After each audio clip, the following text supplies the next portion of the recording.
నమస్తే. వైఎస్ జగన్మోహన్ రెడ్డి గారు 5 సంవత్సరాలు రాష్ట్రాన్ని పరిపాలించినప్పుడు తెలుగు సినీ పరిశ్రమ గురించి ఆయన పలు రకాలుగా ఆలోచించడం జరిగింది. తెలుగు సినీ పరిశ్రమకి ఏ మేరకు ప్రభుత్వం నుంచి మేలు చేయాలో ఆయన ఆలోచన చేసినటువంటి వ్యక్తి.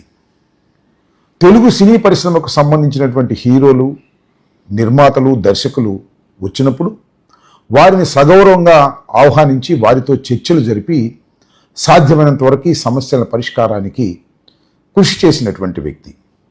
దానితో పాటు సినిమా పెద్దగా ఉన్నటువంటి చిరంజీవి గారిని ప్రత్యేకంగా ఆహ్వానించి వారితో పాటు లంచ్ కూడా చేసి గంటల తరబడి సినిమా పరిశ్రమ గురించి ఆయన చర్చించి తెలుసుకొని ఏ విధంగా సినిమా పరిశ్రమకి ఉపయోగపడాలి ప్రభుత్వం అని ఆలోచన చేసినటువంటి వ్యక్తి జగన్మోహన్ రెడ్డి గారు.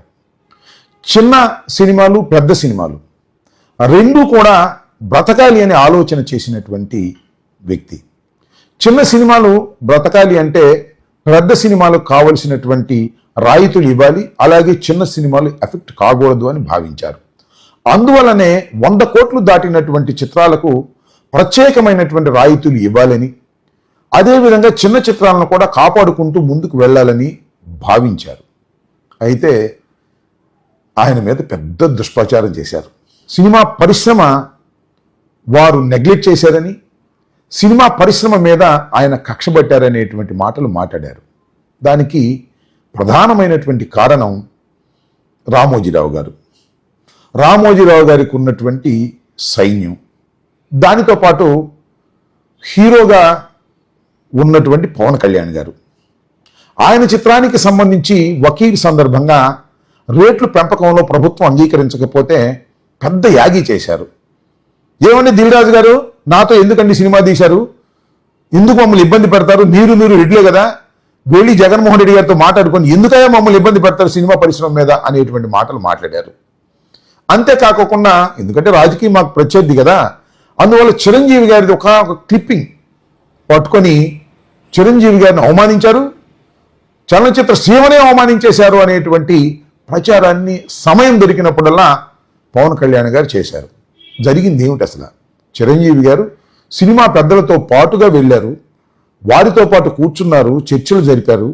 చర్చలు జరిపినప్పుడు 2 చేతులు ఎత్తి నమస్కరిస్తూ మీరు పరిశ్రమకు తండ్రి లాంటి వారు, మీ సహాయం మాకు కావాలి అనే మాట మాట్లాడారు.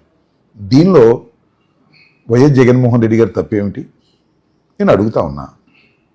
అతి మంచితనమైనటువంటి చిరంజీవి గారిది. చిరంజీవి గారు చిన్నపిల్లలైనా పెద్దవారినైనా చాలా గౌరవంగా మాట్లాడేటటువంటి మనస్తత్వం కలిగినటువంటి వ్యక్తి. ఆయన 2 చేతులు జోడించి, మీరు ముఖ్యమంత్రిగా ఉన్నారు, వయసులో చిన్నవారైనా సినిమా పరిశ్రమకు పెద్దలు, మీరు రాష్ట్రానికే పెద్దలు, తండ్రి లాంటి వారు, కాబట్టి సినిమా పరిశ్రమను ముందుకు తీసుకువెళ్ళడం కోసం మీ సహాయం కావాలి అని 2 చేతులు ఎత్తి అర్థించినటువంటి అంశాన్ని పదే ట్రోల్ చేసి పవన్ కళ్యాణ్ గారు అనేక సందర్భాల్లో జగన్మోహన్ రెడ్డి గారి మీద కక్ష పెరిగే విధంగా ప్రవర్తన చేశారు. ఇది ధర్మమేనా అని అడుగుతా ఉన్నా. ఈ విషయాలన్నీ నేను చెప్తున్నాను అంటే దేనికో మీకు తెలుసు. ఇవాళ తెలంగాణలో జరుగుతున్నటువంటి అంశాలు, చలనచిత్ర రంగానికి సంబంధించినటువంటి ప్రముఖ హీరోని, అందులోనూ ప్రపంచ ప్రఖ్యాతి తీసుకొచ్చినటువంటి నటుణ్ణి ఇవాళ కేసు పేరుతో హింసిస్తున్నారు. కేసు పేరుతో ఆయన మీద కక్ష తీర్చుకుంటున్నారు.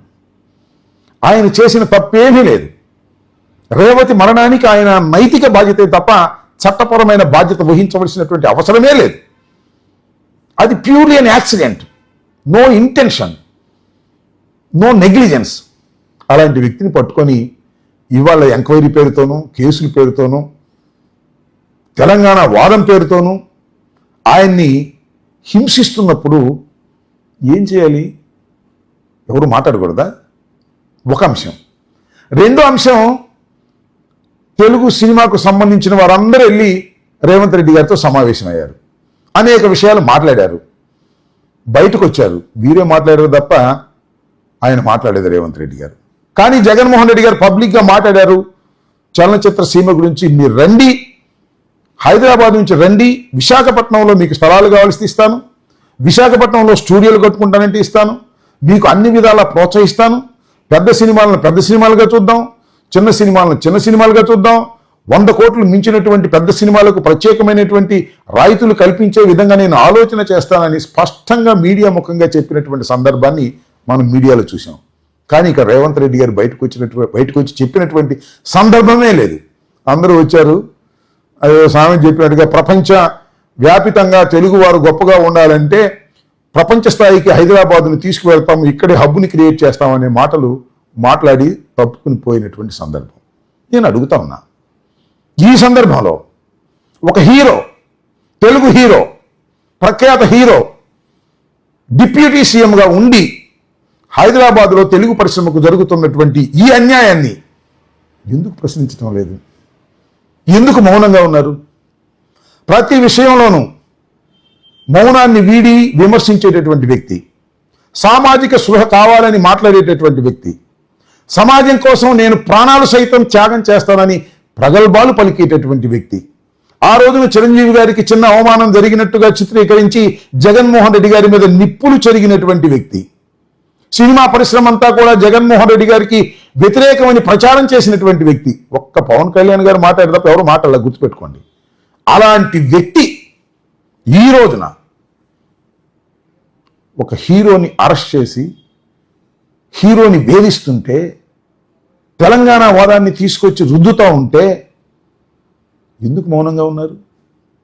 చెప్పండి, జస్ట్ ఆస్కింగ్, సమాధానం చెప్పండి.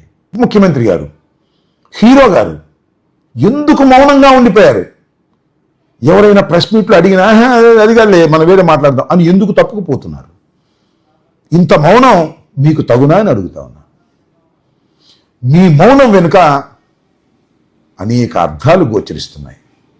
మీ మౌనం వెనుక అసూయ ఉంది, కుళ్ళుంది, కుట్రుంది, కుతంత్రం ఉంది, అన్యాయం ఉంది అని ఈ సందర్భంగా నేను చెప్పదలుచుకున్నాను. ఇక్కడ నాకు సేయింగ్ గుర్తొస్తుంది, 6 మాసాలు సావాసం చేస్తే వాడు వీడవుతాడు, వీడు వాడవుతాడు అని. 6 మాసాలు మీరు కూటమి ప్రభుత్వంతో చంద్రబాబుతో కలిసి మీరు ప్రయాణం చేయటం వల్ల చంద్రబాబు దగ్గర ఉన్నటువంటి లక్షణాలన్నీ మీకు ఆవరించాయి. అందుకనే మీరు మౌనంగా ఉండిపోయారు అనేది చాలా స్పష్టంగా అర్థమవుతుంది. పవన్ కళ్యాణ్ గారు ఎప్పుడు ఏ విషయానైనా బహిరంగంగా మాట్లాడే మీరు మౌనంగా ఉండిపోయారు అంటే ఈ మౌనం చాలా ఖరీదైనది. ఈ మౌనానికి మీరు చరిత్రలో భారీ మూల్యాన్ని చెల్లించవలసినటువంటి పరిస్థితులు ఏర్పడతాయని మిమ్మల్ని ప్రేమగా హెచ్చరిస్తున్నాను. ధన్యవాదాలు.